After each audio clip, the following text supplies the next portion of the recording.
పాప ఎవరమ్మా? అమీన్ దాదా. ఏమండి, నరరూప రాక్షసుడు. ప్రపంచంలో ప్రాణాలు తీసిన వ్యక్తి ఎవరైతే ఉన్నారంటే ఈడే అమీన్ దాదా గారు. ఇక్కడ 1970లో ఆ రోజుల్లోని, అంటే వీరు స్వతహాగా బాక్సర్ అనమాట. బాక్సరు బ్రిటిషర్స్ అండర్లో ఉండేది ఈ దేశం ఉగాండా.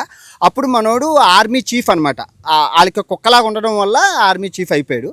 ఆర్మీ చీఫ్ అయిపోవడం వల్ల స్వతంత్రం వచ్చాక మనోడే నియంతగా మారిపోయాడు. కదా నియంతగా మారిపోయి మనుషుల్ని తీసుకొచ్చి ఆ లోపల చంపేశారు. కొన్ని లక్షల మందిని చంపాడు. ఆయనకి ప్రాణాలు తీయడం అంటే హాబీ, ఇష్టం, సరదా. ఎందుకంటే నరరూప రాక్షసుడు, అంతే పిచ్చోడు. బాక్సరు 7 అడుగులు ఎత్తుంటాడు, లావుగా నా కరిదెబ్బలాగా.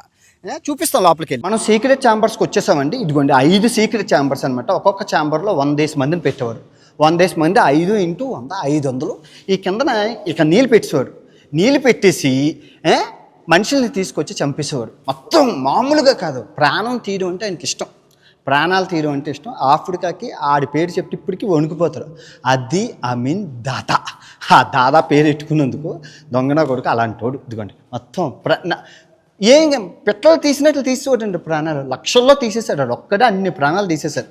చాలా బాగుంది నిజంగా. మీ దేశం చాలా బాగుంది. సో ఇది మనోడు ప్యాలెస్ అనమాట. స్వతహాగా మనోడు ముస్లిం అనమాట.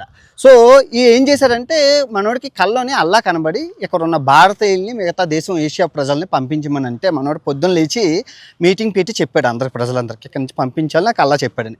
మనోడు ఇదిగో పులి అంటే అదిగో తోక. మనం గొర్రెలందరూ కలిపి మొత్తం ఇండియా వాళ్ళని చంపడం, దొరికినట్లు చంపేస్తుంటే మొత్తం ఇండియా వాళ్ళందరూ పారిపోయారు.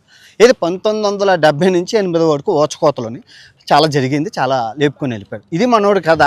మీకు చూసుకుంటే ఇండియా రిచెస్ట్ మ్యాన్ ఎవడైతే ఉన్నాడో ఆయన మన సుధీర్ బాబు. మన ఇండియా ఆయనే. మీరు చూసుకోవచ్చు.